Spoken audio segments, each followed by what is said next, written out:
gonna go out for a couple hours and see if I can get out some redfish, some sea trout, maybe some flounder, give y'all a couple tips, and then I'll bring it in here in Charleston, South Carolina, and see what I can get into. It'll be a beautiful day. See y'all in a minute.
There's a fish right there. Some head shakes, feels like a sea trout.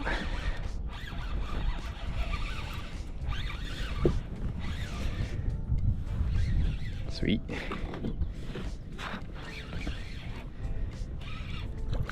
Yeah, pretty sea trout. Wet my hand here, bring it on board. A 14-inch fish. Right in the mouth. Nice. Real pretty. One fang. Turning around. A little bit of purple on the top of the head. Send it back.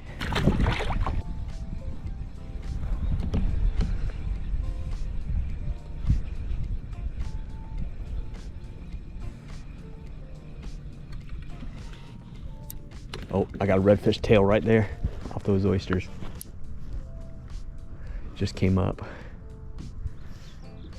Yep, right there, just popped some shrimp. This thing might be a little aggressive for it, but there's gonna be more redfish where it was. Right off the oyster, right off the bank. It's popping some shrimp and then it's exposing its back.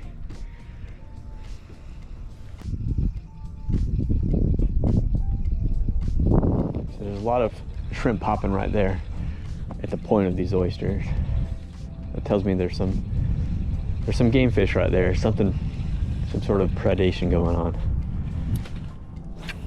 It's important to watch for that stuff.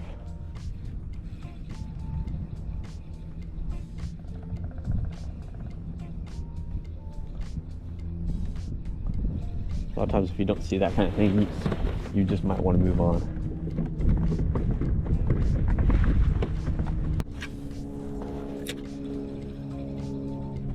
Oh, that's a big hit. Damn. Right off that oyster point. Right where I've seen that shrimp pop. See if I can get back in there. Definitely a redfish hit.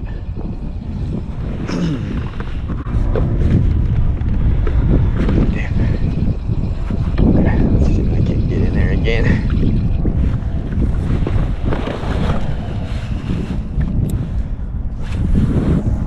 There. Come on. Yeah, buddy. Here we go. Definitely a redfish. Pulling back. Pulling me.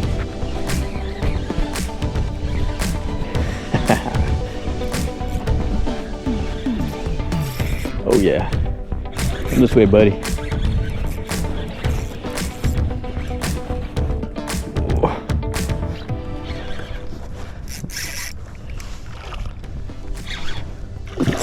Good one.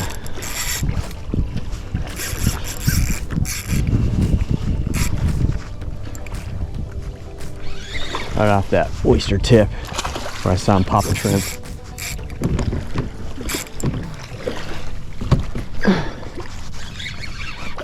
He had friends, but they're gone now. It's okay. Definitely over slot. Way over slot.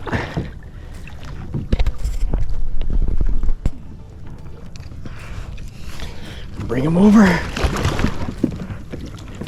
Come here, bud.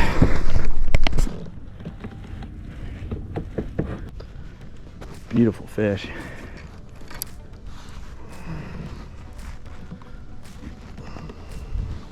Right there on that diesel minnow. Couldn't resist.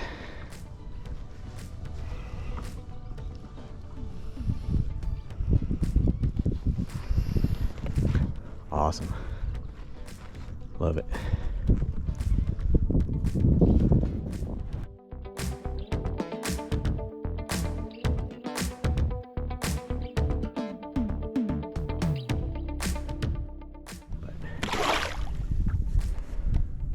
Before that happens, he kicked off.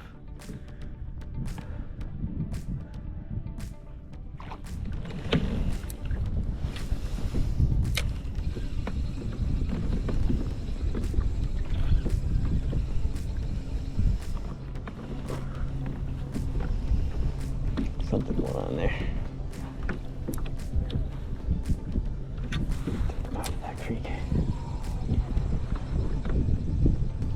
Whatever that is.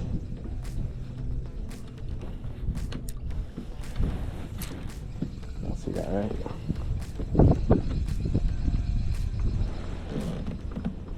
I'm scared of it. There's shallow in there. See that redfish right there, guys? There, super shallow. Hard not to scare that fish. Just try to paddle back a little bit. Yeah, too close. Way too close.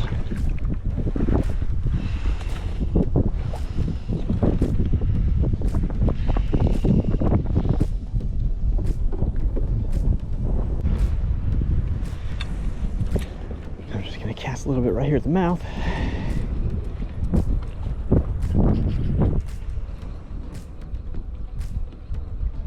Bunch of bait fish out there.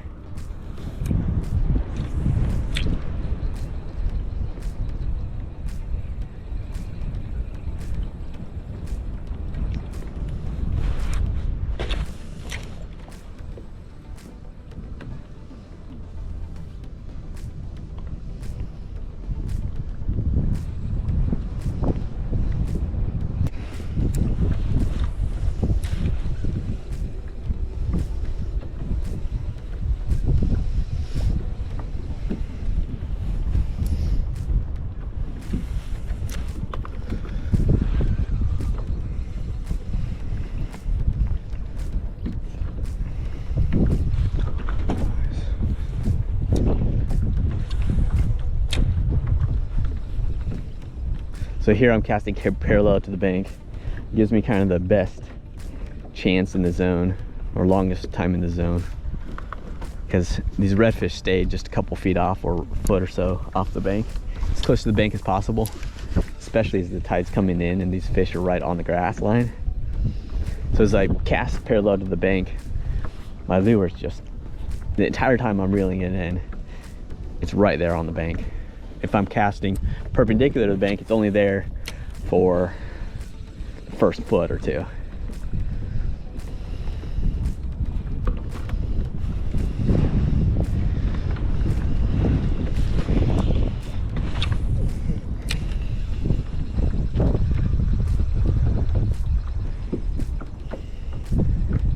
That's also a really big advantage of being in a kayak. It's easy to get right on the bank like this, face into the wind or the current, whichever is stronger, and just go up, right up the bank. You can do that with the trolling motor too. I feel like you just can't get as close to the bank in a boat.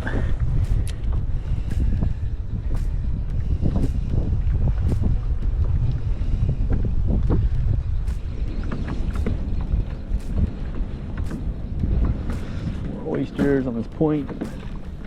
All right, right there. Very redfishy right there. That bunch of pops and some bait fish. I'm gonna anchor again. I think that was a redfish. I'm too deep, but right there. Pretty sure that was a redfish. Cast around it. I think I'll drift into something that's shallower and it'll anchor me.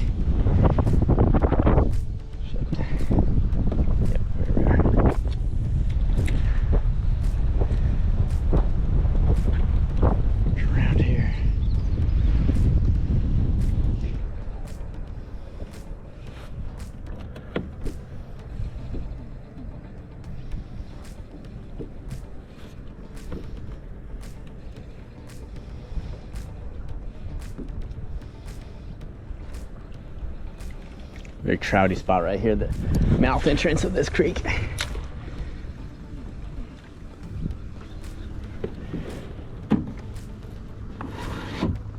we go. We can anchor right at it.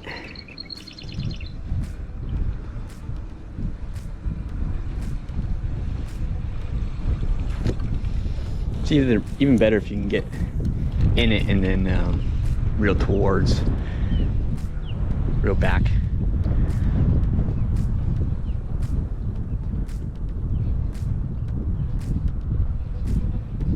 I might do that.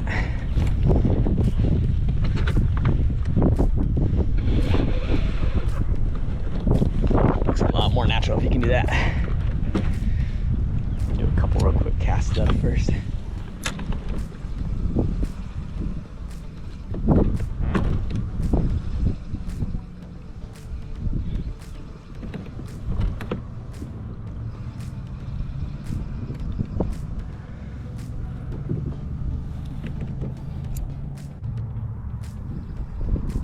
Cool. Osprey just grabbed the fish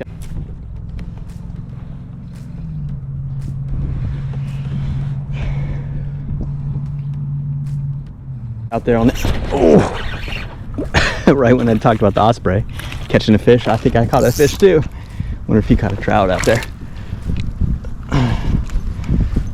But as I was saying, a lot of times that on this incoming tide, the current's coming in, and it's a lot more natural presentation to go into the creek and then pull the bait into the creek, or your lure into the creek, the same way that the bait's coming into the creek. So much more natural presentation. Going over their heads like this, they're gonna miss it half the time. But if you're in the creek and you're working it like this, they're just gonna come up and strike it. It's much more natural, and I catch a lot more fish that way.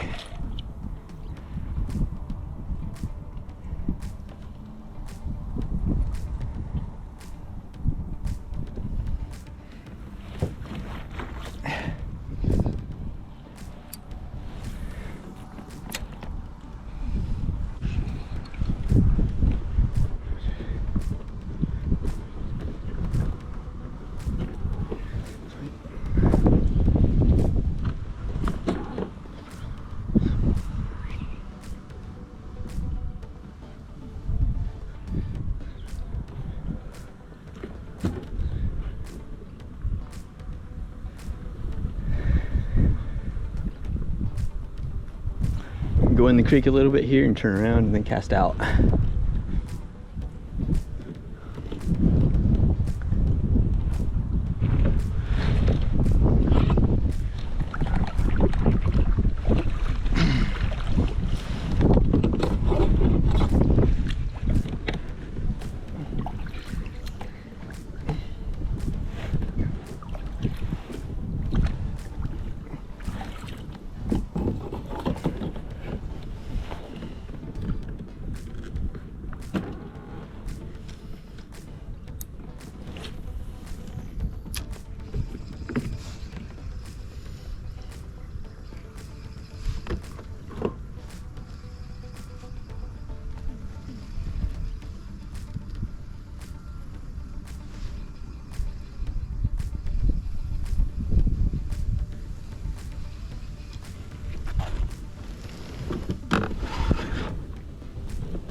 Something struck right here.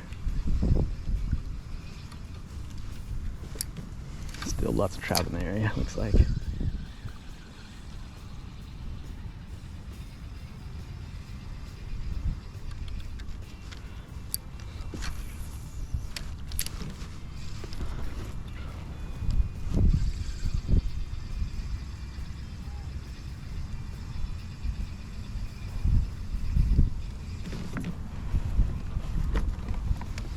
Using this grass to anchor myself, put my foot on it.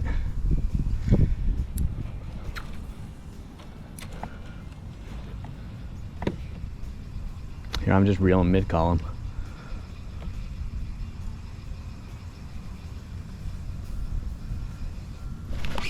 Oh, that was a good strike.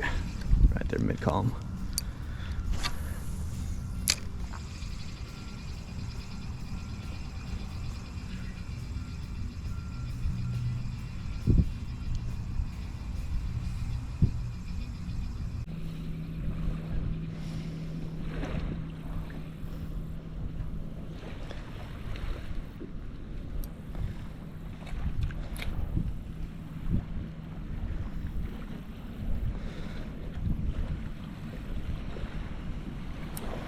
That's a big gar right here.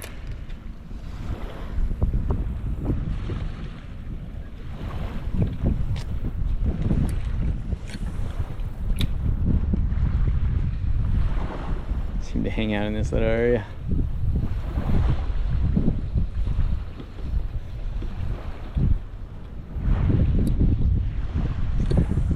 Flounder. Oh yeah, that's a little flounder. It's a good flounder.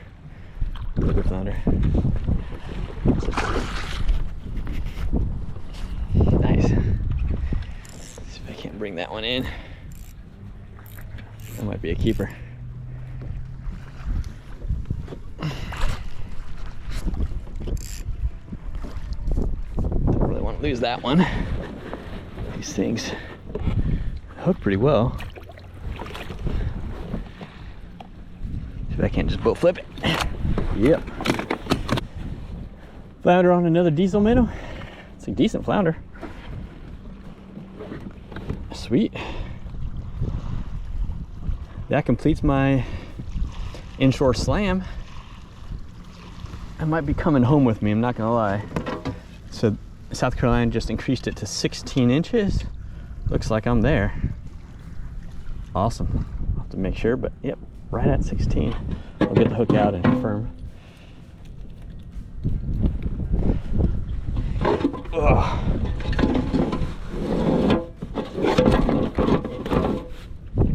Wet my measuring board in case I do have to release it.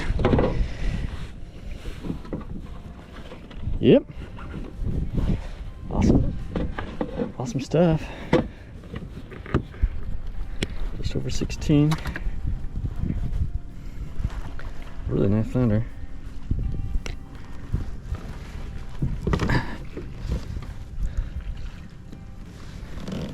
All right, well, I don't have my ice box, so I'm gonna go straight back right now.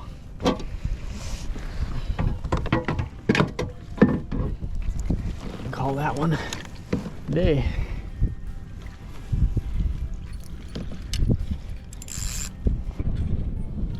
Hey there, just to introduce myself, I'm Corey.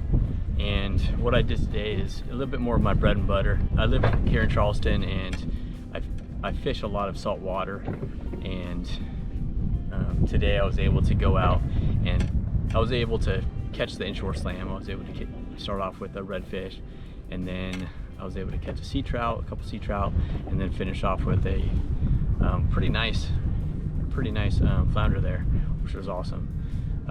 But some of the baits that I was using because of the condition. So both of my baits I was using, I started off using this root beer diesel minnow 3-inch swim bait. This one right here doesn't have a tail on it. This is the one I was using. I think a bluefish came and chewed it up a little bit, ate off the tail. And then I switched over as the tide came in. The water cleared up quite a bit, so I switched over to a lighter bait, a little more natural looking. Also just because that bait got eaten up, the tail got eaten off, so I just switched over, and this is what I had. This is also the same thing, Zman diesel minnow, 3-inch paddle tail. That's an open ending night, maybe just a little discolored. Both of them I was using this underspin with the willow blade. I was using that also just a little more thump, a little more flash with the. I hope y'all enjoyed watching me come out here and learn something. I try to give you guys some tips, but if you enjoy the content, like and subscribe, and I'll see you on the next reel.